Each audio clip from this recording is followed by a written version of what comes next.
No se lee a alguien por lo que dice, se lee por lo que evade, por lo que fuerza, por lo que exagera. La verdad nunca está en la frase, sino en la tensión que la rodea. El cuerpo la filtra, el gesto la traiciona, la pausa la grita. Nietzsche no estudió a las personas para entenderlas, las observó para saber qué las estaba rompiendo. Porque nadie actúa desde lo que cree, actuamos desde lo que tememos repetir, y ahí es donde empieza la lectura real, en las fisuras. Tu compañero de trabajo te dice que todo va bien, pero mientras lo dice, se rasca la nuca y gira la mirada hacia el suelo. No es casualidad, es una reacción fisiológica que ocurre cuando el cuerpo siente incomodidad. Está mintiendo, no necesariamente a ti, sino a sí mismo. Nietzsche decía que las personas no actúan desde la verdad, sino desde lo que necesitan para sostener su personaje. Y los personajes no existen sin máscara. Observa a alguien hablar con su jefe. Mira cómo su tono de voz cambia sutilmente, cómo las manos se tensan o se esconden, cómo su risa suena más fuerte de lo normal. Eso es una máscara social funcionando. No porque esa persona sea falsa, sino porque aprendió que mostrar su inseguridad no le garantiza pertenecer. Si quieres leer a alguien, no escuches sus palabras. Observa el esfuerzo que hace al decirlas. Nadie que esté completamente seguro de lo que dice necesita adornarlo con gestos excesivos o frases repetidas. Y sin embargo, lo hacen. Todos lo hacen. Porque todos están ocultando algo, incluso cuando no saben qué es. Imagina una cita. La otra persona cruza los brazos cuando le preguntas por su relación anterior. Te responde que no fue importante, que ya está superado, pero lo dice demasiado rápido, y al terminar, desvía el tema como si el aire se hubiera vuelto espeso. Esa no es una respuesta racional, es un mecanismo de protección. Nietzsche comprendía que lo reprimido se filtra y que todo lo que una persona evita es en realidad un punto vulnerable. Quien evade, muestra. Quien se justifica demasiado, oculta. Quien presume de ser indiferente, probablemente está cargando con una herida mal cerrada. Y el cuerpo lo dice antes que la mente. Fíjate en la gente que necesita aclarar constantemente que no les importa lo que piensen los demás. ¿Por qué lo repiten tanto? Porque sí les importa, porque están tratando de convencerse.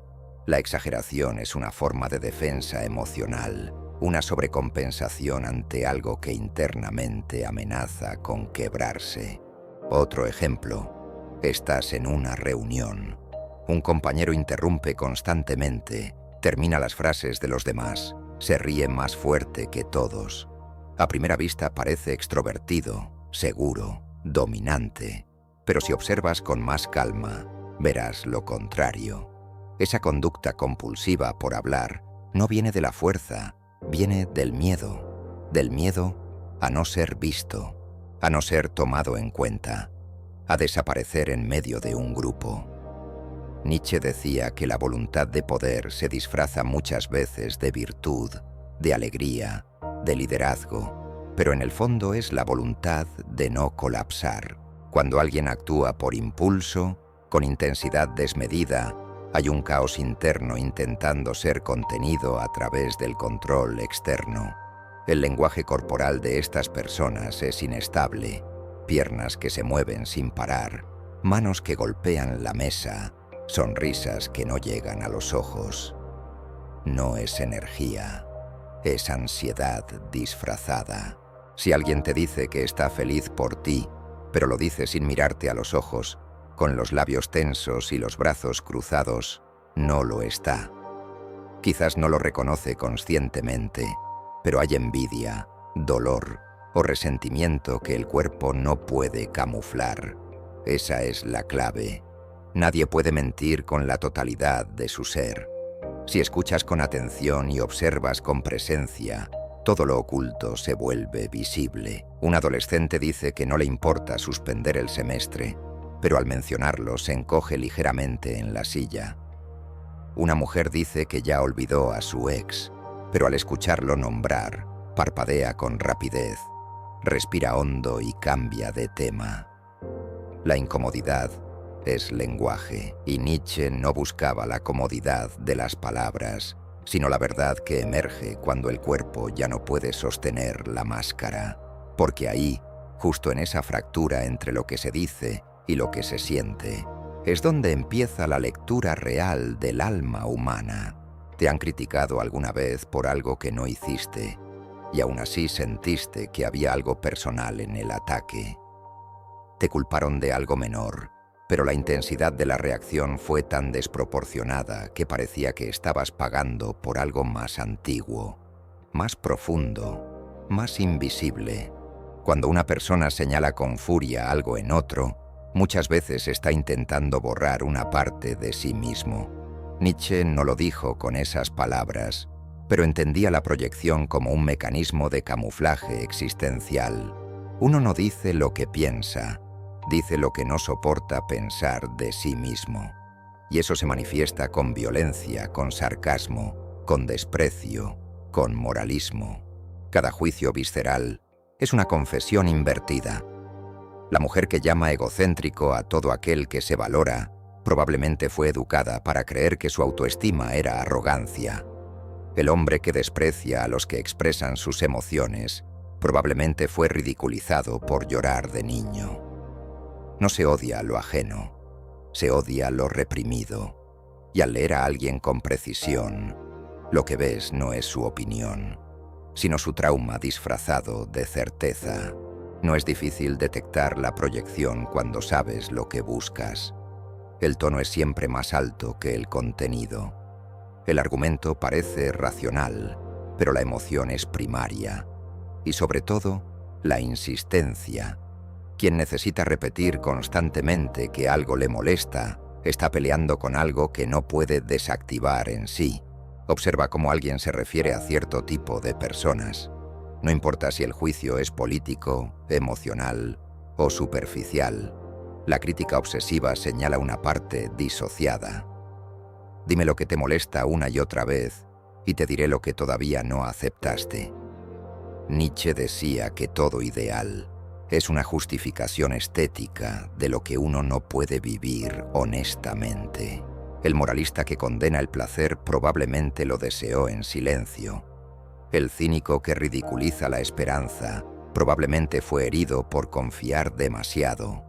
Los extremos emocionales no nacen de convicciones, nacen del miedo a repetir una herida. Hay una forma de proyectar que no suena a crítica, pero que es igual de reveladora: la exagerada admiración. Cuando alguien no deja de hablar de lo genial que es otra persona, de lo mucho que la respeta, de lo brillante que le parece, no siempre es admiración genuina. A veces es un grito del alma diciendo: eso también vive en mí, pero no me creo digno de manifestarlo. Se proyecta para arriba y se proyecta hacia abajo.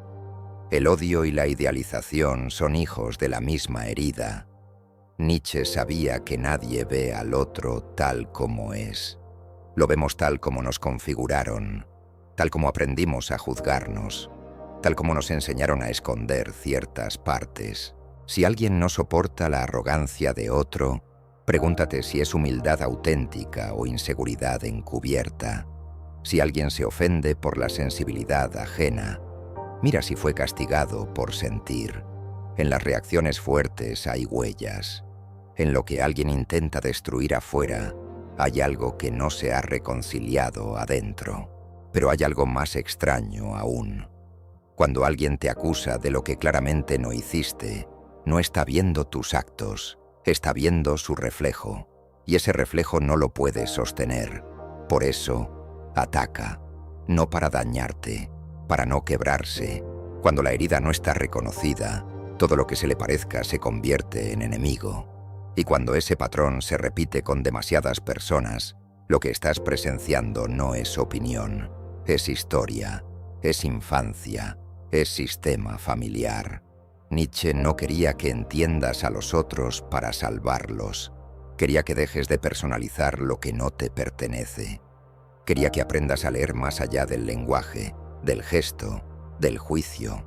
Porque cuando ves que el odio ajeno no nace de maldad, sino de una herida mal resuelta, algo se rompe en ti también. La necesidad de defenderte, la urgencia de responder, desaparece. Ya no ves enemigos, ves gente atrapada en su propia proyección. Y eso, aunque no lo cure, lo hace legible. Pero hay algo que no podrás ver jamás en otro, si primero no lo reconoces en ti. Para leer a alguien con claridad, primero hay que perder el deseo de juzgarlo. Y eso no se aprende en libros, se aprende después de romperse. Cuando empiezas a verte reflejado en lo que antes te molestaba, algo se abre. Nietzsche entendía que el odio no nace de la maldad, sino de una lectura incompleta. Mientras sigas sin comprender tus propios vacíos, cada cosa que se parezca a ellos afuera te parecerá una amenaza. Por eso, la base para entender a otro no tiene nada que ver con él, tiene que ver contigo, con lo que has ocultado, con lo que has rechazado, con lo que aún no toleras de ti mismo. Nadie puede leer con limpieza si no ha aprendido a mirar sin reacción. Y nadie puede mirar sin reacción hasta que ha atravesado su sombra. Nietzsche no buscaba métodos, buscaba lucidez. Sabía que no existe tal cosa como una observación neutral. Toda mirada lleva carga, pero también sabía que hay una forma de ver que no distorsiona, que no encierra, que no transforma al otro en un enemigo. Es la mirada de quien ya no necesita tener la razón. Leer bien a alguien no es adivinar lo que siente, es resistir el impulso de interpretar demasiado pronto. Es esperar 5 segundos más antes de emitir juicio. Es observar cómo responde al silencio, cómo maneja una emoción inesperada, cómo reacciona cuando no tiene el control. Ahí se ve quién es. Y tú, mientras tanto, solo estás ahí, sin querer entenderlo todo, sin apurarte a definirlo, sin usar tu historia como lente. Hay personas que repiten ciertas frases una y otra vez. No importa el contexto, siempre vuelven a lo mismo. Dicen que ya lo superaron, pero cada conversación termina regresando a esa herida. No se dan cuenta, pero tú sí.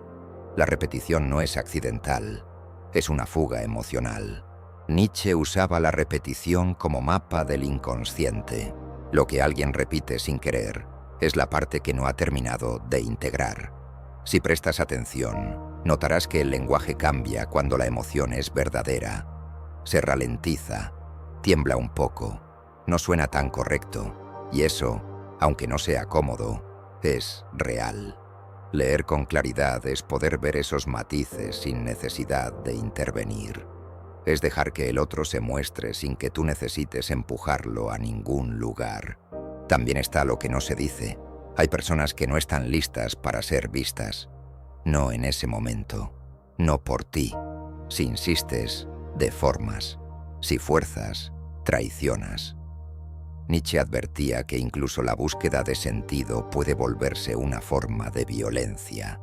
No todo debe ser entendido. Hay gestos que solo pueden sostenerse en silencio. Y cuando alguien siente que no será invadido, baja la guardia. Entonces empieza a hablar con el cuerpo, con la cadencia, con la manera en que elige o evita ciertas palabras. No hay que forzar ese momento. Solo hay que estar presente, sin ansiedad, sin la urgencia de obtener algo. Si aún buscas una forma concreta de leer a alguien, Nietzsche apuntaría al elogio. No a cómo critica, sino a cómo reacciona cuando lo reconoces. Algunos lo aceptan, otros lo devuelven con una broma. Algunos lo niegan, otros lo ignoran. Y los más heridos lo bloquean, no porque no lo quieran, sino porque no creen merecerlo. Esa respuesta inmediata dice más de su historia que cualquier conversación larga. También puedes observar cómo alguien se relaciona con el placer. Si se lo permite, si lo minimiza, si lo esconde.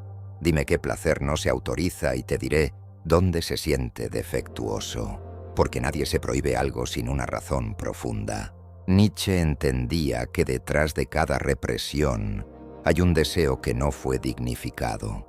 Leer a alguien es ver con qué parte de su deseo todavía pelea.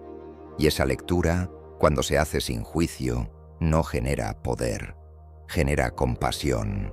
Si llegas hasta aquí y ves al otro sin odio, es porque algo dentro de ti también fue reconciliado. Y esa es la forma más profunda de leer a alguien, no desde el análisis, desde la humanidad. Si algo dentro de ti se movió mientras escuchabas esto, no lo corrijas, no lo apagues. Lo que acabas de ver afuera también está vivo adentro, porque no viniste a este lugar para aprender a leer a otros. Viniste para empezar a escucharte sin filtro. El espejo ya no es solo el otro. El espejo ahora eres tú. Y si sentiste que este espacio no te gritó, sino que te sostuvo, ya sabes cómo regresar. Los que leen desde la herida caminan diferente. Y aquí, en este rincón donde el último eco aún se repite sin ruido, siempre hay una silla vacía, para cuando quieras volver a mirar sin fingir.